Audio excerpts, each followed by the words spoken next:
Rasna Oi ma yenguni mase oi shana lalaksida karinu masibo Roger na ish taptai chathoga loramdai sida mari horeini nupi singdusu amu tumi na charami makhoi chaba loreka nupi khaina koli kai ka du pheng chamduna loisili nupa khaina maru iba pochei pek tauri ngehak lereka gate semi labor sing aduki khuchuman adu ras na pirami gate adu solo laga makhoi di yumge makhadagi oina hotel tamna train aduda pulap lammi LC su mayumda phone tawduna hainakre makhoi na hotel yorokpada leiribu staff mayam duga irikhoi mayam gana punna sitna na loisilami makhada atek akai yoribadusu samjin chajana ba tawrami Rasna ichasa noishi waramani nangi apartment da othana uro ibema ichagi mingna kari kauba elsi kawi babu oh fare noi ahum laimina doina dro Jacob na chance lauraga shigi condition sida nupi ngakta kamaina thadoktuino tamangam bro Ivaishu shuti leri faude pabungale minaro abe nangna rojaga lero itai mana tamoga lero oi nupi law ras ngakna oh yemune nang loi silone silisini babung oi shana mai dei nupi ngaktani ko ai bauji mayang hai ki bro nangna haidu madu yaroine yanin bagai kutanglo Jacob matomta khuthangali ataidu Jacob ta mit kharap yenduna lei oh fore noi gi phone bai biraga Rasna Roger nanga nayamba jakali minaro Roger na oi babung Jack na babung di cha thoibaga leirage matomta thadokpa nungaite Jacob na Avemga ite magalero tuan ge apartment da oi nang de ai gida lero slo nungai ki dre sana babung su ontok nungai ki dre li nokfetau na avem nang de ilsi ga leminaro tuan ge apartment da to nang de ekuna galero Jack na parse ai babung galerage nupi ngam to thadok pasu nungai tre karam kanda amu attractor kani tamangamde ai leri faude pabung shenaramge aseng bade ai ngasi ni suti lorabane adubu ai ni mathak thongbada ngarangna haikrabane apuja gi miroina manipur da laaga sarwaina su loina lambo mission complete orakanda lao hairpane rasu makhata rutre fare la pabung gi apartment da lerosi Mari jaudu mari adum horai ai na bidi adraga mi machan hari kanda yariba Jack su adum laknari mi macha kaide haino aishu 6.2 feet ne wangi base Jacob na sorry ge nachan below dorabanina Lis laknari pam da adum choose to kitare ne ko Ton kahimada khumde ras ka je ka sujat khre Jacob na mayam bu sawiraga ka da pusimbiri tema tamo si seno ko Roger si kaira avem lo avem su ikai na Roger da sangmina khre ton di magi da change Jacob na kari harakani Jacob ki da change kari harakani mathasa na leptuna dumak lei Jacob su mayambagi kadu asok apanyaw danaba cheksining birami itema ohinda drones pudi thadolaga hotel ase check to holaga layerdawni adubu tamon tum thakrasu itemina khra chena biu ko ilsina Lina. Ihe, now, aide hidak amata poroktre. Jacob na. Oh, surgery doctor Rohit kauge, adugi yengalase. Hoi. Masayna doctor chatlaga, fajana yengalase harsu yade. Abemna asuk fajana hotnabiraga, kamaina doctor chattuino tanjaduda. Hoi, adubadi. Jacob phone da loktholaga makhoi hospital da leiba head oriba Dr. Rohit phone tawri. Rohit na. Hello, Jacob. Nakoi asu openam de yaude ko. Doctor, tamodu noin maru pale. Maru budi nurse amna loktholaga hidak lang thakti deire. Adu tamose kraleng badagi I khar tholapa male. Yargadi hotel do ini lakpiyo. Ihe, adu ngasai harap yadro. Fare, ayok na batorage. Sir Rasti. Babung di kashi tawde. Imasi de leki dry na pautai. Jacob nungaita na. Oi doctor. Ay gabukti kan mga mongdre. Onto pada sani. Noy de tariba mayam se. Fare, ayok silak na batorage. Oi doctor. Thamjage. Ado tamoge apartment do ina lakpiyo. Oh, hoi. Phone da thamkibaga Jacob na hidakai kasu pujarani ikhre to pamale phajane ngalo Lina hoi darkale de hayo hoi nang shuara mane botha jawro Jacob na thorakpada tondu magi apartment mayada lepaga lerambadu ubada kana ngainu nangna Jacob ki wahangduda tondu ngakpu ikai boy kumpang khalamde tapna ai changora odusu aingondagi permission lawdrede yadro changmu yadro ehe sobude oini pai law Jacob su tande mande Jacob ki tung inare e Jacob na Roger ga kuknu biduga changkraba Ton mami to perut ni khala I Avem go bune Parasu patrasu tamu bukan biba nurse ni Ming do go bine koi nu sorry tu na Avem na miham na kong ni didi kai de kong ni aleke Jacob ton ki manakta nakna lepsila I Oh je voice kem nung sibangam juba Break khampa ik te pare nangi wangang sangang duna Oi, ay wangang bada nuluk pase kya hiti aduini. Wangang bagi wati yang haina isinglikte sakak pakawedo. As war kansida ekoi ni mo mariget na gisabra lo. Jacob kada changkri tuan sumachin tu tumthokai murum solaga changa E. Jacob na sofa tu de tumami. Ay pamungda kota jawro. Nangshu Roja ki type makeup tholopade tumam doya Mosana daga nupida shopidong nate Adunara ki tawrida yu ngawini Tonsu makhata rudre Jacob ki bedroom da changa E Roja ki room adudagi Jacob ki room duna hena phajarambadu ubada awabaga kawkai ngyak yengduna lei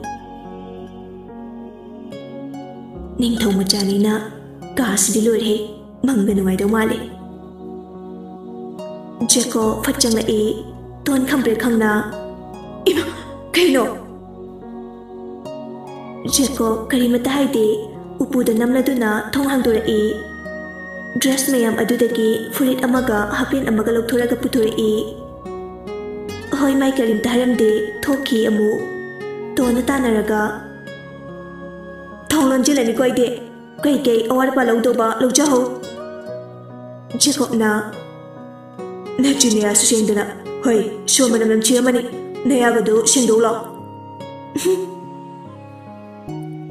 Ton Tongdogam Tinjinki Asita Bukamaina Nushidino Sakak Pase Suan Handiba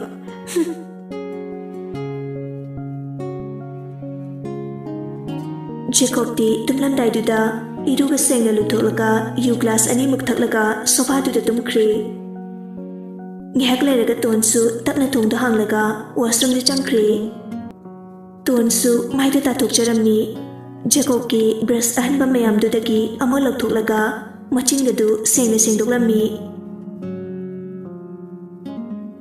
eibu iruja sirane hoide Jacob ki towel adu sesilaga tonsu bartap aduda masado ngihak tinglaga irujarammi Jacob su loine khanglibani laknarage matago fukogalaga thongdu kokok thilai tonsu khangbai lakpoi kaino Jacob na changagano ai rujari ngorbo wandoge ngihak tangayo ngai bi ari as ngai kidre Jacob su nok mi amuk chatkhri tonsu prapap lujarga thori Jacob ta pairap ingamaga Jacob na haga yam to kono khanbina balai de ko da jek leina leini yengsiro kaino Jacob fukam hogalaga ton ki manakta nak alipami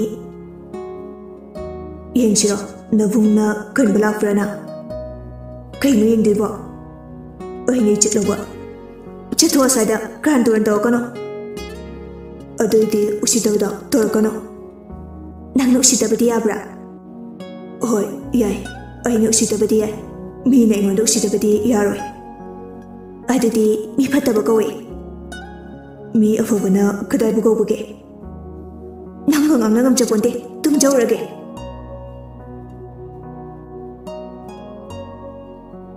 somdana Roger ga apengadu sofa du da phamduna ngi ha wari sanarami Roger na Watam amada nangbu hospital dagi tanthokiba nupido ningsingiba avemna yambungi mama rani duro nate nupi amado oh hoi ningsingi ado athai kana sunati ahibu popu imane avemna na Roger di ngai hoi mai de haramde Roger na makatara Jacob ki mama ga ekoi maga amhani mi amada dinaba yadabani makoi gumbase kranba isona simlakpana khangde sir mahak phana phatamdaba yai adubu sir budi machani na nungsiramgani hoine machawbudi nungsi phangdokpani ada mamawlu na tawgadaba manem dudi oroi sir aidi imana ngantana handokpirame aduna ini mapabi pami ini maduna aibu machagum khalabati aina su imagum khalaga yam nusina leminabada madu pami Roger nofetangna napuriba afabadi pamdrai se lemina doidi nang husband na tro hoi chumi husband afabasu darka oi kari kumba aigi husband oidoriba misak aduna magi mapa mama leramdradi magi yamna faba gyan taba ma darka oi kaiguma leramati ikuinem farambaduni amuke na darka oi se oh odudi na narabak thirani kaiba kaisna teda oda pungsi thinjile pothaudana no matona warini kibadu avem nixla e mahak adugumbagi matangdadi singbanina sir ai sofa de tumagi sapotha biro Roger nge wakal khali shida tumba ngaigadra kaisu kaidi sir dum tumge yani Roger phukogalaga pulak tumina bade khaigage shit Roger sat haidok luraga ikarami avemna mukehena Roger ki wahai tu de ikarami yarni de sir Roger su makata rudre okay mang farsi oi sir Roger amuk chap lepi daru soini ko ꯃꯗꯨ ꯍꯥꯏꯔꯝꯂꯒ ꯃꯥꯒꯤ ꯀꯥꯗ ꯆꯪꯈ꯭ꯔꯦ꯫ ꯑꯕꯦꯝꯗꯤ ꯑꯉꯛꯄ ꯐꯥꯎꯔꯝꯃꯤ꯫ ꯑꯁꯨꯛ ꯀꯨꯏꯕꯁꯦ ꯅꯣꯡꯃꯇ ꯗꯥ Roger ꯀꯧꯔꯛꯑꯣ ꯍꯥꯏꯗ꯭ꯔꯒ ꯍꯧꯖꯤꯛꯇ ꯍꯥꯏꯔꯛꯄꯗꯨꯗ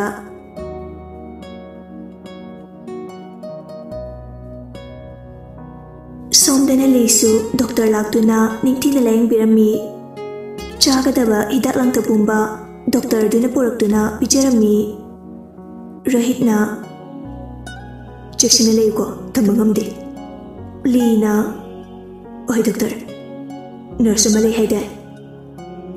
ꯊꯪꯅꯕ ꯑꯦꯄꯥꯔꯠꯃꯦꯟꯗ ꯂꯩꯕꯅꯤ꯫ ꯐꯔꯦ ꯐꯔꯦ, ꯑꯗꯨꯗꯤ ꯍꯤꯗꯥꯛꯁꯦ ꯃꯉꯣꯟꯗ ꯑꯗꯨꯝ ꯀꯥꯞꯍꯜꯂꯣꯀꯣ, 5 days ꯃꯨꯛ ꯀꯥꯞꯄꯨ꯫ ꯐꯅꯤ ꯗꯣꯛꯇꯔ꯫ ꯏꯕꯦꯝꯃꯁꯤꯅ ꯀꯅꯥꯅꯣ? ꯏꯆꯟꯅꯨꯄꯤ ꯊꯣꯛꯄꯅꯤ꯫ ꯃꯥꯁꯨ ꯈꯨꯗꯣꯡꯊꯤꯕꯁꯤ ꯅꯪꯕꯗꯒꯤ ꯑꯩꯈꯣꯏꯒ ꯂꯩꯃꯤꯟꯅꯔꯦ꯫ ꯐꯔꯦ ꯐꯔꯦ, ꯑꯗꯨꯗꯤ ꯑꯩꯁꯨ ꯆꯠꯂꯨꯈꯤꯒꯦꯀꯣ꯫ ꯍꯣꯏ ꯗꯣꯛꯇꯔ, ꯑꯩ ꯊꯤꯟꯗꯣꯛꯇ꯭ꯔꯦ꯫ ꯌꯥꯔꯦ ꯌꯥꯔꯦ, ꯄꯣꯊꯥꯔꯣ, ꯌꯥꯝ ꯀꯟꯅ ꯃꯨꯚꯃꯦꯟ ꯇꯧꯔꯨꯈꯤꯅꯨ꯫ ꯏ ꯑꯃꯨꯛ ꯊꯣꯔꯛꯑꯗꯤ, ꯏꯟꯐꯦꯛꯁꯟ ꯊꯣꯛꯂꯛꯑꯗꯤ ꯐꯔꯛ ꯇꯥꯅꯤ꯫ ꯐꯅꯤ, ꯗꯣꯛꯇꯔ ꯂꯦꯡꯕꯤꯔꯛꯄꯒꯤ ꯌꯥꯝ ꯅꯨꯡꯉꯥꯏꯖꯔꯦ꯫ ꯔꯣꯍꯤꯠꯁꯨ ꯆꯠꯈ꯭ꯔꯦ꯫ ꯑꯦꯜꯁꯤꯁꯨ ꯂꯤꯒꯤ ꯃꯅꯥꯛꯇ ꯆꯪꯁꯤꯜꯂꯒ ꯅꯆꯟꯅꯨꯄꯤ ꯊꯣꯛꯄꯅꯤ ꯍꯥꯏꯕ? ꯂꯤꯅ ꯅꯠꯇ꯭ꯔꯗꯤ ꯀꯣꯏꯅꯕ ꯅꯨꯄꯤꯅꯤ ꯍꯥꯏꯒꯗ꯭ꯔꯣ? ꯇꯟꯖꯥꯁꯤꯗ ꯆꯦꯟꯕ ꯌꯥꯕꯁꯨ ꯅꯠꯇꯦ꯫ ꯅꯨꯡꯗꯥꯡꯁꯤꯗ ꯃꯩꯇꯩ ꯃꯆꯥꯅ ꯄꯥꯈꯪ ꯂꯩꯁꯥ ꯂꯦꯛꯃꯤꯟꯅꯕ ꯆꯠꯅꯒꯦ꯫ ꯑꯗꯨ ꯑꯣꯏꯔꯁꯨ ꯌꯥꯔꯦ, ꯇꯨꯝꯃꯨꯔꯣ, ꯑꯩꯈꯣꯏ ꯅꯥꯎꯒꯤ ꯃꯔꯦꯟ ꯃꯥꯜꯂꯛꯇꯣꯔꯦ꯫ ꯑꯦꯜꯁꯤꯗꯤ ꯂꯤꯒꯤ ꯃꯅꯥꯛꯇ ꯐꯠ ꯆꯪꯁꯤꯜꯂꯒ ꯇꯨꯝꯁꯤꯟꯈ꯭ꯔꯦ꯫ ꯂꯤ ꯉꯛꯅ ꯑꯣꯏ, ꯁꯣꯐꯥꯗꯨꯗ ꯇꯨꯝꯃꯨꯁꯣ꯫ ꯉꯝꯗ꯭ꯔꯦ, ꯇꯥꯃꯣ ꯍꯦꯛ ꯇꯨꯝꯃꯨꯔꯣ꯫ ꯂꯤꯁꯨ ꯑꯦꯜꯁꯤꯒꯤ ꯑꯉꯥꯡ ꯑꯣꯏꯕꯩ ꯃꯇꯧꯗꯨꯗ ꯍꯥꯏꯔꯞꯁꯨ ꯅꯣꯛꯆꯔꯝꯃꯤ꯫ ꯅꯪꯁꯤꯗꯤ ꯇꯨꯝꯃꯣ ꯇꯨꯝꯃꯣ꯫ ꯔꯣꯖꯔꯗꯣ ꯉꯁꯤꯗꯤ ꯇꯨꯝꯊꯕ ꯁꯨꯡꯌꯥ ꯌꯥꯔꯝꯗꯦ꯫ ꯀꯩꯅꯣ ꯇꯧꯏꯁꯤꯕꯣ? ꯑꯁꯨꯛ ꯋꯥꯔꯀꯥꯟꯁꯤꯗ ꯃꯤꯠꯁꯦ ꯎꯏꯁꯤꯜꯂꯨ ꯁꯨꯡꯌꯥ ꯌꯥꯗ꯭ꯔꯤꯁꯤꯕꯣ? ꯔꯣꯖꯔ ꯇꯨꯝꯃꯨ ꯌꯥꯔꯛꯇꯕꯗꯒꯤ ꯑꯕꯦꯝꯒꯤ ꯃꯅꯥꯛꯇ ꯂꯥꯛꯏ꯫ ꯇꯨꯝꯃꯕꯣ? ꯑꯕꯦꯝꯁꯨ ꯇꯨꯝꯕ ꯌꯥꯗꯈꯩ ꯂꯩꯔꯝꯕꯅꯤ꯫ ꯔꯣꯖꯔꯅ ꯀꯧꯔꯛꯄꯗꯨꯗ ꯁꯥꯔ, ꯀꯩꯗꯧꯔꯒꯦ? ꯁꯥꯔ ꯀꯧꯔꯛꯀꯅꯨ ꯍꯥꯏꯔꯒ ꯁꯣꯔꯤ, ꯗꯥ ꯔꯣꯁ, ꯀꯩꯗꯧꯔꯒꯦ? ꯅꯨꯄꯤ ꯅꯪꯅ ꯁꯤꯗ ꯅꯇꯣꯝ ꯇꯨꯝꯍꯧꯕꯁꯦ ꯅꯨꯡꯉꯥꯏꯇꯦ꯫ ꯂꯥꯛꯑꯣ, ꯑꯩ ꯐꯃꯨꯡꯗ ꯍꯤꯞꯄꯨꯔꯁꯤ꯫ ꯑꯕꯦꯝ ꯁꯨꯞꯂꯝꯕ ꯐꯤꯗꯨ ꯃꯁꯥꯗ ꯇꯥꯁꯤꯟꯖꯈꯤ, ꯄꯥꯈꯠꯄꯣꯏ ꯀꯤꯕꯣꯏ꯫ ꯌꯥꯔꯅꯤ, ꯑꯩ ꯁꯤꯗ ꯑꯗꯨꯝ ꯇꯨꯝꯒꯦ꯫ ꯂꯥꯟꯅ ꯂꯧꯅꯣ, ꯅꯨꯡꯉꯥꯏꯇꯦꯕ ꯅꯪ ꯁꯤꯗ ꯇꯨꯝꯍꯧꯕꯁꯦ꯫ ꯀꯅꯥ ꯈꯪꯉꯦ, ꯑꯃꯨꯛ ꯑꯦꯇꯦꯛ ꯇꯧꯔꯛꯑꯗꯤ꯫ ꯑꯕꯦꯝ ꯑꯃꯨꯛꯀ ꯍꯦꯟꯅ ꯃꯁꯥꯗ ꯇꯥꯁꯤꯜꯂꯒ ꯃꯔꯨ ꯂꯨꯞꯊꯔꯒ ꯂꯩꯈ꯭ꯔꯦ꯫ ꯃꯇꯧꯗꯨ ꯎꯕꯗ ꯔꯣꯖꯔꯅ ꯄ꯭ꯔꯞ ꯄ꯭ꯔꯞ ꯂꯥꯛꯑꯒ ꯄꯝꯂꯒ ꯊꯥꯡꯉꯝꯃꯤ꯫ ꯑꯕꯦꯝ ꯃꯆꯤ ꯂꯦꯡꯗꯦ, ꯃꯤꯍꯨꯟꯗꯨ ꯂꯋꯥꯏ ꯂꯦꯝꯐꯨ ꯌꯧꯈ꯭ꯔꯦ꯫ ꯐꯃꯨꯡ ꯌꯧꯕꯒ ꯇꯞꯅ ꯊꯝꯕꯤꯔꯝꯃꯤ꯫ ꯄꯥꯈꯠꯀꯅꯨ, ꯑꯩ ꯀꯩꯝꯇ ꯇꯧꯖꯔꯣꯏꯀꯣ꯫ ꯔꯣꯖꯔ ꯅꯣꯛꯃꯤ ꯅꯣꯛꯃꯤ ꯃꯥꯁꯨ ꯐꯃꯨꯡꯗꯨꯗ ꯀꯥꯈꯠꯂꯛꯏ꯫ ꯃꯃꯥꯏꯗꯨ ꯅꯥꯀꯟ ꯅꯥꯀꯟ ꯑꯣꯟꯊꯣꯛꯅꯔꯒ ꯑꯅꯤꯗꯨꯁꯨ ꯇꯨꯝꯈ꯭ꯔꯦ꯫ ꯁꯣꯝꯗ ꯖꯦꯛꯇꯤ ꯂꯥꯟ ꯆꯠꯄ ꯃꯇꯝꯗꯁꯨ ꯅꯨꯡꯉꯥꯏꯕ ꯅꯨꯡꯉꯥꯏꯇꯕ ꯊꯤꯗꯅ ꯄꯪꯍꯩꯗ ꯍꯤꯡꯅꯔꯛꯄꯅꯤꯅ ꯉꯁꯥꯏꯅ ꯃꯈꯥꯗ ꯊꯥꯔꯒ ꯇꯨꯝꯈ꯭ꯔꯕꯅꯤ꯫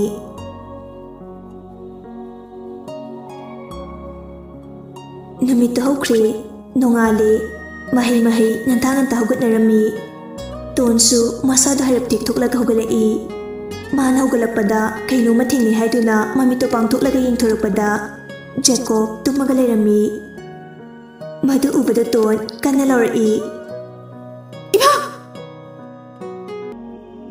ꯖꯦꯀꯣꯕ ꯈꯪꯕꯣꯏ ꯂꯥꯛꯄꯣꯏ ꯐꯨꯛ ꯍꯧꯒꯠꯂꯛꯏ꯫ ꯇꯣꯟ, ꯀꯩꯗꯧꯔꯦ? ꯑꯩ ꯁꯃꯨꯔꯥꯏꯗꯤ? ꯖꯦꯀꯣꯕ ꯇꯍꯥ ꯐꯃꯨꯡꯗꯒꯤ ꯐꯨꯛ ꯍꯧꯒꯠꯂꯒ ꯆꯦꯟꯊꯣꯛꯈ꯭ꯔꯦ꯫ ꯇꯧꯔꯤꯕ ꯃꯇꯧꯗꯨꯗ ꯇꯣꯟꯗꯤ ꯑꯃꯨꯛꯀ ꯍꯦꯟꯅ ꯉꯛꯂꯝꯃꯤ꯫ ꯖꯦꯀꯣꯕ ꯃꯥꯒꯤ ꯁꯃꯨꯔꯥꯏꯗꯨ ꯄꯨꯁꯤꯜꯂꯛꯑꯒ ꯑꯃꯨꯛ ꯄ꯭ꯔꯞ ꯄ꯭ꯔꯞ ꯆꯪꯉꯛꯏ꯫ ꯀꯅꯥ ꯂꯥꯛꯃꯤꯅꯣ? ꯊꯣꯡ ꯁꯥꯡꯗꯤꯅꯦ, ꯕꯣꯝꯕ ꯈꯩꯈꯤꯕ꯭ꯔꯣ? ꯀꯣꯂꯤꯡꯕꯦꯜ ꯈꯤꯡꯉꯝꯕ꯭ꯔꯣ? ꯇꯣꯟ ꯃꯃꯤꯠꯇꯨ ꯄꯩꯔꯞꯅ ꯗꯥꯀꯣ, ꯁꯤꯗ ꯀꯩꯗꯧꯕ ꯂꯩꯔꯝꯃꯤꯅꯣ? ꯖꯦꯀꯣꯕꯅ ꯀꯩꯅꯣ ꯍꯥꯏꯁꯦ? ꯀꯩꯅꯣ ꯍꯥꯏꯁꯦ ꯀꯥꯏꯅ? ꯁꯤꯗ ꯀꯃꯥꯏꯅ ꯇꯨꯝꯃꯝꯃꯤꯅꯣ? ꯑꯩꯅ ꯊꯣꯡꯁꯨ ꯂꯣꯛ ꯇꯧꯕꯅꯦ꯫ ꯖꯦꯀꯣꯕ ꯐꯃꯨꯡꯗ ꯑꯃꯨꯛ ꯐꯝꯊꯔꯛꯏ꯫ ꯑꯗꯨꯒꯤ ꯑꯣꯏꯔꯦ, अदु हरगा थांगदो टेबल दुदा थमलगा उपसिलगा तुमखी तोनसु साउनिंगबय गयबोय नांगनदुदा खुतुम तारगा थेलमी याम लेमन साइबा लेमब्रादी सुकेम लेमदे अहिना पामदिए फट्रसु एखोय मादी लेट्रगुंबने रोजर ममादी लेरिबने फतबा चमनाबने रोजर फरसु ममा फतबनिना नंग मंगोंदा लेबा कइसु नुंगायरोय एखोय तामोसु लुहोंद्रे बेवाने नुपी लेख्रे नंग एंगोंदा लेदना कनादा लेगे हेबनो मणिपुर सिदा नुपासिबु नंगदंगलो होय चुमे कोंगले पाक्सिदा पाखंग यामना लेरी अदो अहिगा पाखंग अमतगा चंगदनरगनो जेकोब से इतोंदने तोन फुकगुटख्रे नंगसिदमना नारे मुरम मुरम सोलगा चक्रे वॉशरूम दा ब्रश तौरिङैदा जेकोब अमुक चंगई मासु ब्रश तौरमी अनिदो ब्रश तौबा लोरगा ममाय ममी तारमी जेकोब फ्रिज सा लौथुरई अदुगा थोंग मयादा मकुतु तिंथोकलगा पोस्ट तौदुना लेपी तोन करीमता थवा सादकै थोंदु सट हांदोलगा मकुतुदगी लिटलगा अदुम चटखी तोंदी पिकपनिना अमदुना वांगबनिना अदुम लिटपा चंखी जेकोबना ओय लिटलगा चखी ओय ओय नुपी ओय पोर्टेबल दगी हेला पिकपी स्टेबल तोन फट ओंथोरई मसक्सिगा जिराफ हेक मालदना वांगेना फजरे खंजैरो कोरे अइबु जिराफ हाइबा अदु ओरदे पमथेप तायदना तोनसु कोइचेन जेली जेकोबसु तानै सनो चुरकन हाइबने अदुदने अइना नंगलेमिना बतलिसे कोना प्यारी हे उमतनिक्सिलो नि उरना तोमता अइदे दाजिताना ब्लाउजनिको शती कपूर के डायलॉग तोरो तानिंगे ओए बेबी मैं तेरे तू मेरा मेरी शम्मी कपड़े उठा लो दाजे सर बाबू तामो